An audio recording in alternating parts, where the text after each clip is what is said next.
Why not cross by boat CH002? The night traveler on a snowy night when all life seemed withered and desolate, the mountain inn had barely any guests. The innkeeper was about to close up and rest when a woman walked in.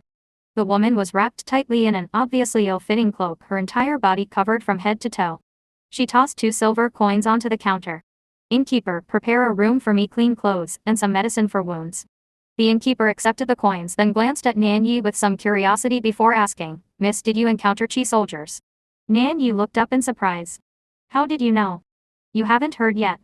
Lidu Prefecture surrendered without a fight. The prefect opened the city gates and let the Qi soldiers in. There are even Qi soldiers up on Hukui Mountain now. Who knows what they're up to? It's got everyone on edge. You should be extra careful these days, stay indoors if you can."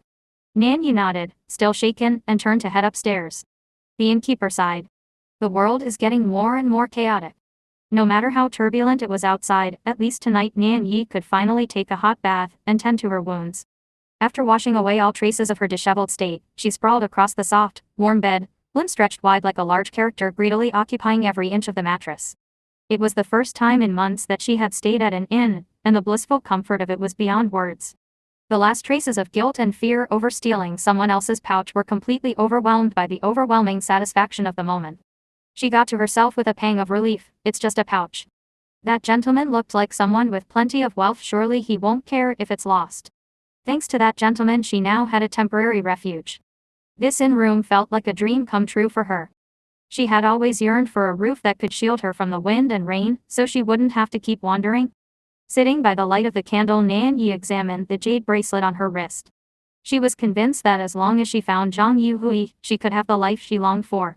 In a chaotic world with no home or family to turn to, this was the only thing she could hold on to.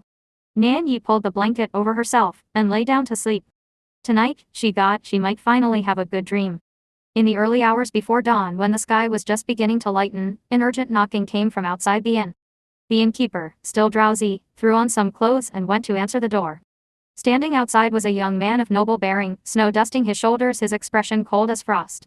"Have you seen a girl? She's short, wearing an ill-fitting cloak, and has injuries." The innkeeper froze, clearly recalling such a girl who had indeed seemed a little peculiar. He hesitated, unsure whether to tell this gentleman. Raising the oil lamp in his hand to get a better look, the innkeeper noticed that behind the young man stood a Qi soldier, evidently one of his subordinates. A strange combination, a man from Zongyuan leading a Qi soldier, instantly struck the innkeeper as someone not to be trifled with. "Sir, please follow me."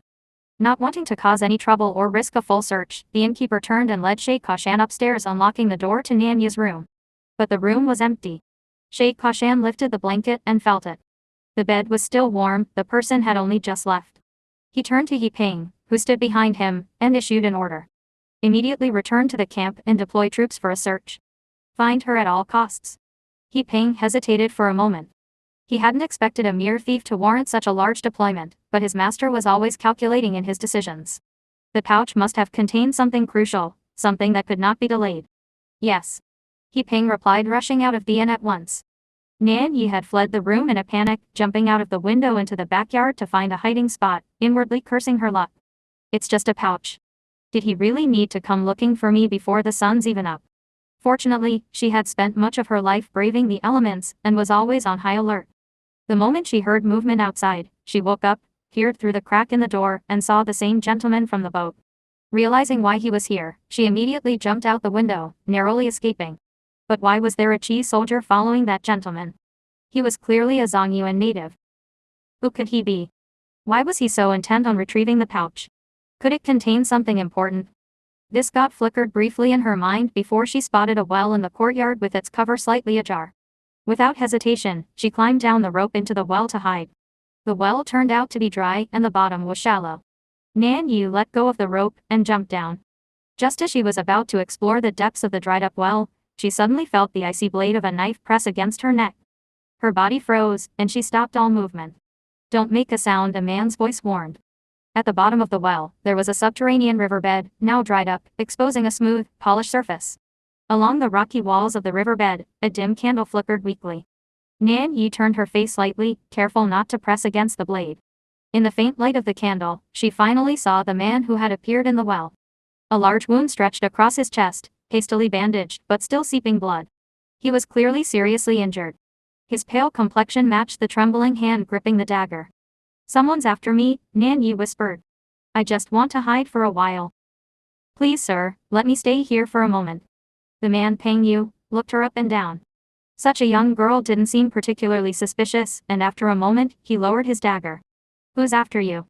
Nan Yi hesitated, deciding there was no need to reveal the whole story to a stranger. Remembering the Qi soldier following the gentleman upstairs, she focused on that detail, Qi soldiers.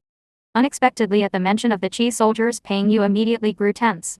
He used what strength he had left to climb up to the edge of the well and take a look outside. The courtyard of the inn was already ablaze with light, and Qi soldiers were quickly surrounding the area. At the center of the Qi soldiers stood none other than She Kashan. Peng Yu climbed back down, his expression turning grave as he looked at Nan Yi. His tone grew sharp. You've provoked She Kashan. Who are you? Nan Yi was completely confused. Who's She Kashan? The Zhang Yuan man among the Qi soldiers. Nan Yi recalled how at the riverside when she had surfaced from the water, the Qi soldiers had scattered in panic. At the time she thought it was because the gentleman had some skill in martial arts and had scared them off. But now a wild, absurd suspicion began to form in her mind. Why can he command Qi soldiers? She asked. You truly don't know who She Kashan is? Peng Yu asked incredulous. Nan Yi shook her head honestly. Then do you know about the Jingchun rebellion? I've heard of it. In the 22nd year of Yongkang on the day of the spring equinox, a traitorous general defected, allowing the Qi army to capture Yudu prefecture with ease. Nan Yi paused as the realization hit her. It couldn't be. Peng Yu's face darkened, a flicker of hatred crossing his eyes, though his tone remained restrained by his innate composure. Yes. She Kashan was originally a court official of the Yu dynasty, but he betrayed his country and defected to the Qi. His treachery led to the fall of Yudu prefecture and Jiaoshu Pass. The court was forced to humiliate itself, ceding territory and paying heavy tribute to buy a few years of peace. Now he's a trusted confidant of Han Shenwang, the Prime Minister of Qi, and works tirelessly for them. His presence here is to hunt down Prince Lingyan. Nan Yi froze in disbelief. How many of his own people must someone betray to rise to such a position among the Qi? With all his cruel methods for dealing with his own countrymen, falling into his hands would undoubtedly lead to a gruesome fate. As soon as she thought of this, Nan Yi's face turned pale. How exactly did you provoke him? Peng Yu questioned Nan Yi sternly again. If you don't tell me, we'll both die here, and not just die, but be left without even our bodies intact. Nan Yi dared not lie anymore and confessed honestly, I stole his purse. Peng Yu was stunned. Just a mere purse. That's not enough to let me see the purse. Nan Yi handed the purse over. Peng Yu quickly opened it. Inside, as expected, there wasn't just a few silver ingots but also a small scroll of silk. The silk scroll was inconspicuous, about the length of a finger joint, but when unfolded it was as wide as a handspan. Peng Yu glanced at the writing on the silk scroll, and his expression changed drastically. Seeing this, Nan Yi leaned closer to look as well. The characters were neat and orderly, but she couldn't understand a single one. Before she could study it further, Peng Yu immediately rolled the silk scroll back into his palm, his expression becoming increasingly strange. Nan Yi instinctively felt that the contents of the purse were highly significant, and became wary. Who exactly are you? Why are you hiding here with injuries? Don't tell me you're also hiding from the Qi soldiers. If I just return this purse to that She Kashan, maybe I can get out of this alive. Don't drag me into this. She Kashan is ruthless and vindictive. Do you think he would show mercy to a petty thief? Nan Yi couldn't argue. She recalled how she had begged She Kashan to save her at the dock, only to see no trace of sympathy on his face. She knew what this man was saying was true. Come with me, Peng Yu said. He put on his cloak and, without waiting for a response, began walking deeper along the riverbed. Where are we going?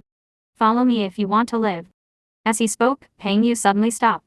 He hunched over, clutching his chest. It seemed that his wound had reopened, and the twisted expression on his face revealed the immense pain he was enduring. At this point, Nan Yi's temper flared, and she refused to move.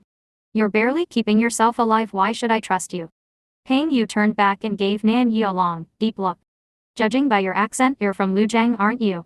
Why are you here in Liju Prefecture? I'm heading to the front lines in Fufeng County to find a friend of mine. I haven't seen him in 3 years. My name is Peng Yu. I work for the Dianqian Commandery. Not long ago, we passed through Fufeng County. I might have seen your friend. Really? Nan Yi's face lit up, her eyes sparkling with excitement. He's tall, he must be darker skinned by now after all these years. Oh, and he has a scar on the webbing of his hand. As she spoke, Nan Yi suddenly realized something and promptly shut her mouth. Ah. Well, there are so many soldiers. I suppose you wouldn't remember. Sorry. Peng Yu gave her an apologetic smile. Nan Yi suddenly pieced something together and asked in surprise, "You're with the Dianqian Commandery. Then you're..." Peng Yu didn't deny it and continued walking ahead. This time, Nan Yi followed her face clouded with thought. During her travels, Nan Yi had heard countless rumors about the new emperor. Months ago, Lian Ying had fallen. The emperor and the imperial clan were captured, and the court fled south to Jinling to establish a new regime. However, without a sovereign, the country was leaderless. Among the emperor's sons, only Prince Lingyan, Xuzhou had escaped by residing in his fiefdom, making him the last scion of the Yu royal lineage. The chancellor Shen Zizong had arranged for soldiers and secret agents to escort Xuzhou south, but the Qi wouldn't miss the opportunity to eradicate the Yu imperial family. They relentlessly pursued him, setting up an inescapable net to capture the Prince Lingyan. Until now, these events had only been stories to Nan Yi. She hadn't expected to be so close to the heart of it all. Peng Yu turned back to glance at Nan Yi. "You're right. Prince Lingyan is currently hiding in Tiger Kneeling Mountain. That's why the Qi soldiers have been scouring the mountains for days. The families in Liju Prefecture received secret instructions from the Chancellor to assist the Prince Lingyan. I was responsible for delivering the plans for their rendezvous. I was injured because I was leading the Qi soldiers on a diversion." "What exactly is written on that silk scroll? Why did your expression change so drastically?" Nan Yi asked curiously, but Peng Yu ignored her, continuing to walk forward without a word. Drip, drip. Water seeped from the cracks in the rocks, its unhurried drops echoing through the narrow passage, amplifying the surrounding silence. The Qi soldiers had already surrounded the small mountain inn, leaving no way in or out. Sheikh Kashan stood in the rear courtyard, his sharp eyes scanning every corner of the space. He was interrupted by He Ping, who came to report, "Young master, we've searched inside and out several times, but couldn't find the thief." A burly Qi commander entered from outside, his demeanor brimming with aggression. Brushing snow off his shoulders, he looked at Sheikh Kashan and asked, "Young Master K, what exactly was stolen to warrant such a grand mobilization?" Sheikh Kashan glanced at Hu Sha with a faint look and replied, "It was a secret intelligence report from Liju Prefecture detailing the plan to rendezvous with Prince Lingyan. A petty thief stole it." Hu Sha instantly grew alarmed, his voice rising as he barked at the surrounding Qi soldiers, "So many of you, and you can't even catch a thief. Did they vanish into thin air?" Sheikh Kashan said nothing but seemed to be triggered by the phrase "vanish into thin air." His gaze shifted toward the unassuming well in the courtyard. Peng Yu's grip on the silk scroll tightened.